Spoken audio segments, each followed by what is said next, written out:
Morning all my dear student, Gurukul coaching centre के YouTube channel में मैं रवि मिश्रा आप सभी का स्वागत करता हूं। आज हम लोग एक्सरसाइज 10.2 के क्वेश्चन को देखेंगे और जस्ट उसके पहले हमारा प्रमेय 10.2 है। ये प्रमेय 10.2 को देखने के बाद उसके क्वेश्चन को हम लोग देखेंगे। अगर आप चैनल पे नए हैं तो चैनल को सब्सक्राइब करें, वीडियो को लाइक करें और अपने दोस्तों को शेयर करें। तो चलिए देखते हैं प्रमेय 10.2 को। प्रमेय 10.2 क्या है बाबू? ये भी वेरी इंपॉर्टेंट क्वेश्चन है, वेरी इंपॉर्टेंट।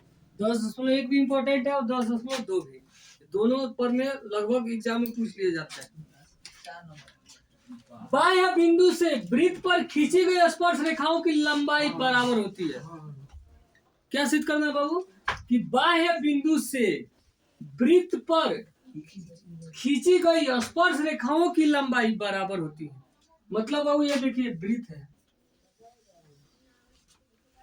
ठीक है बाबू। यहाँ मान लीजिए इसका केंद्र हो गया वो बाह्य बिंदु, कोई बाहर के बिंदु है, मान लीजिए यहाँ पे P हो गया। यहाँ से क्या किया जा रहा है? ये बाह्य बिंदु से वृत्त पर स्पर्श रेखा खींचा जा रहा है। यहाँ पे कोई बिंदु है, एक यहाँ पे कोई बिंदु है।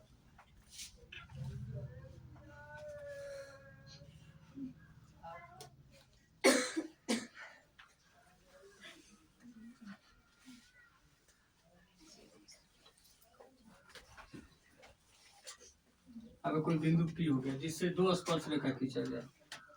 यहाँ पे मान लीजिए A हो गया और यहाँ पे मान लीजिए P हो गया, ठीक है। यह बाह्य बिंदु से B पर और बाह्य बिंदु से A पर स्पर्श रेखा खींचा गया। अब यहाँ से हम क्या किया? केंद्र से इसको मिला दिए, O से A को और O से B को। अब आपको सिद्ध करना है कि यह और यह जो दोनों लंबाई होता है क्या होता है? आपस में बराबर होता है, ठीक है। अब इसके लिए हम रचना किए। रचना में क्या करेंगे कि OB और OA को मिलाया और साथ में OP को भी मिला देंगे। क्या करेंगे? OA, OB, OA, OB और OP को मिलाया, रचना कर देंगे। मिलाने से क्या फायदा होगा बाबू? तो ये दो त्रिभुज बन गए, एक त्रिभुज यह और एक त्रिभुज यह ना। एक त्रिभुज हो गया AOP और एक त्रिभुज हो गया BOP, दो त्रिभुज बन गया। अब अगर ये दोनों त्रिभुज को हम सर्वांगसम सिद्ध कर ले, क्या सिद्ध कर ले बाबू? सर्वांगसम। तो जब सर्वांगसम सिद्ध कर लेंगे तो क्या होगा? तो सर्वांगसम त्रिभुज के संगत भुजा या संगत भाग आपस में क्या होते हैं? बराबर होते हैं। तो उससे हम आसानी से सिद्ध कर पाएंगे कि यह भुजा क्या है? इस भुजा के बराबर सिद्ध हो जाएगा, ठीक है। तो चलिए हम लोग बनाते हैं क्वेश्चन को। तो सबसे पहले लिखेंगे दिया है, क्या दिया है? O केंद्र वाला, O केंद्र वाला एक वृत्त है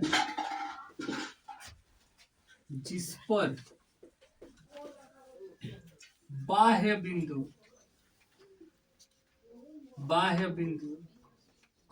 P से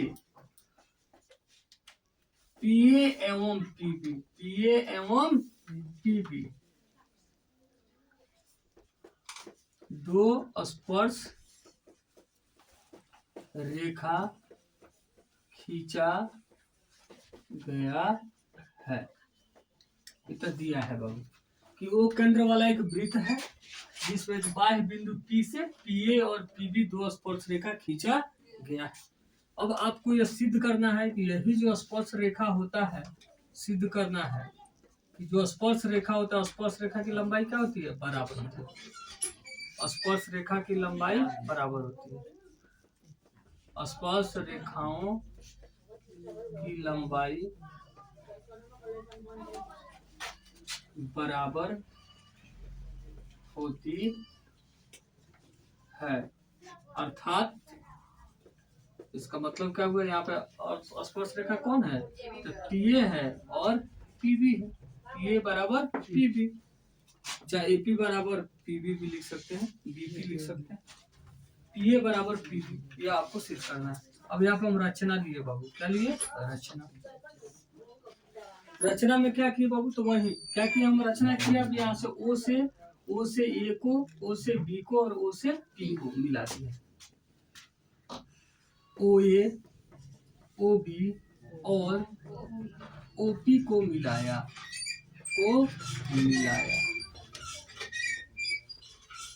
ये हम रचना की हम अपने से ओ ए ओ बी और ओ पी को मिला दिए। अब यहाँ पे प्रमाण देंगे, प्रूफ करते हैं कि कैसे वो उसके बराबर होता है। ठीक है, प्रमाण देंगे। ठीक है, तो प्रमाण देंगे तो इस मिलाने से क्या हुआ बाबू, तो दो त्रिभुज बटा, एक त्रिभुज ए ओ पी, क्या हुआ बाबू, एक त्रिभुज ए ओ पी एवं त्रिभुज बी ओ पी में।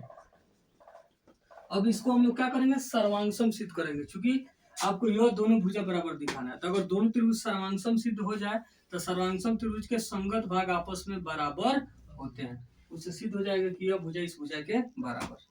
तो यह त्रिभुज को कैसे सर्वांगसम सिद्ध करेंगे, यह सोचेंगे कि क्या क्या चीज से यह सर्वांगसम हो सकता है। हम लोग जानते हैं यह बाबू क्या होता है, 90 होता है ना। यह क्या होता है, 90। अभी पढ़ने 10 हम लोग पढ़े थे, वृत्त की त्रिज्या स्पर्श रेखा पर क्या होती है, लंब होती है। तो यह 90, इधर यह भी तो 90 होगा, क्योंकि ये भी स्पर्श रेखा ना है जी। यह भी क्या हो जाएगा 90। तो यह क्या हुआ, राइट एंगल हुआ, समकोण हुआ। यह क्या हुआ, आर हो गया राइट एंगल, और ये भी हो गया राइट एंगल। अच्छा, अब एक और चीज देखते हैं, 90 डिग्री के सामने वाले भुजा को हम लोग क्या बोलते हैं, कर्ण बोलते हैं, बोलते हैं ना जी। तो इस त्रिभुज के सामने भी यही भुजा है, और इस त्रिभुज के सामने, इस कोण के सामने भी यही भुजा है ना। मान इस कोण में यह भुजा, इस कोण में भी यह भुजा, यानी यह भुजा जो दोनों में मौजूद है, उस त्रिभुज में भी और वो त्रिभुज में भी। ठीक है,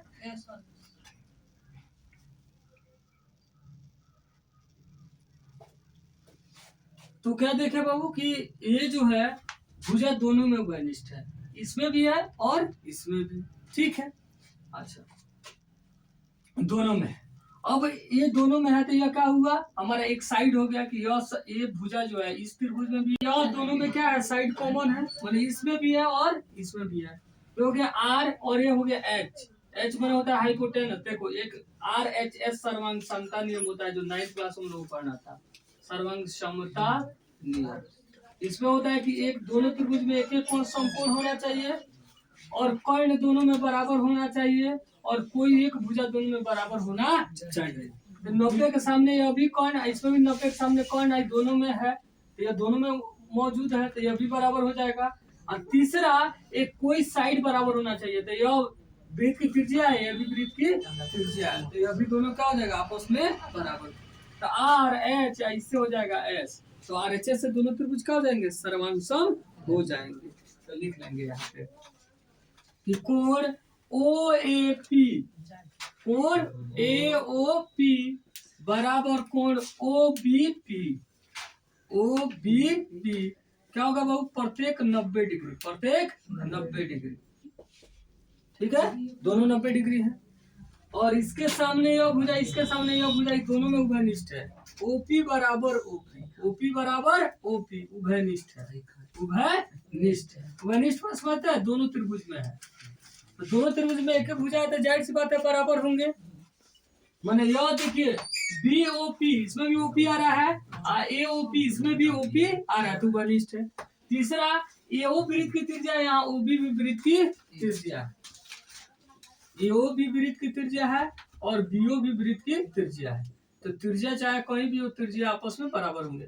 तो यह हो गया बाबू आर, यह हुआ एच, और यह हो गया एस, तो दोनों त्रिभुज आरएचएस सर्वांग समता नियम से क्या हो गया, सर्वांगसम हो गया। त्रिभुज ए ओ पी सर्वांगसम, देखिए बाबू सर्वांगसम का चिन्ह यह होता है, सर्वांगसम है त्रिभुज बी ओ पी, किसे बाबू, आर एच एस सर्वांग क्षमता नियम से, सर्वांग क्षमता, सर्वांग समता नियम से। ठीक है, तो आरएचएस सर्वांग समता नियम से दोनों त्रिभुज का हो गया, सर्वांगसम हो गया। अब सर्वांगसम त्रिभुज के संगत भाग आपस में बराबर होता है।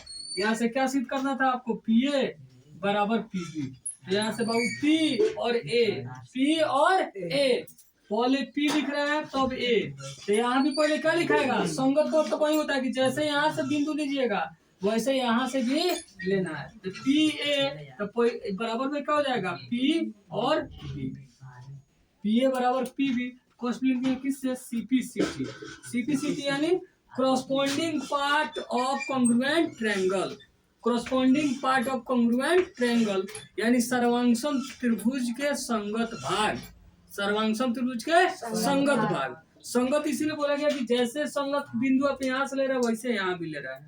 पी ए तो यहाँ भी पी बी, तो पी ए पी बी के क्या हो जाएगा, बराबर हो जाएगा। सीपी सीटी से यानी सर्वांगसम त्रिभुज के संगत भाग से लिख देंगे। इसलिए क्या हुआ कि बाह्य बिंदु से खींची क्या स्पर्श रेखा की लंबाई, बाह्य बिंदु से खींची गई स्पर्श रेखा की लंबाई क्या होती है, आपस में बराबर होती है। आपका प्रूफ हो गया। और तो बाह्य बिंदु से खींची गई स्पर्श रेखा की लंबाई, स्पर्श रेखाओं की लंबाई, रेखाओं की लंबाइयां बराबर होती है, लंबाइयां बराबर होती है। यही आपका प्रूफ करना था और ये प्रूफ हो गया। बाह्य बिंदु से किसी का स्पर्श रेखा की लंबाई क्या होती है, आपस में बराबर। ठीक है।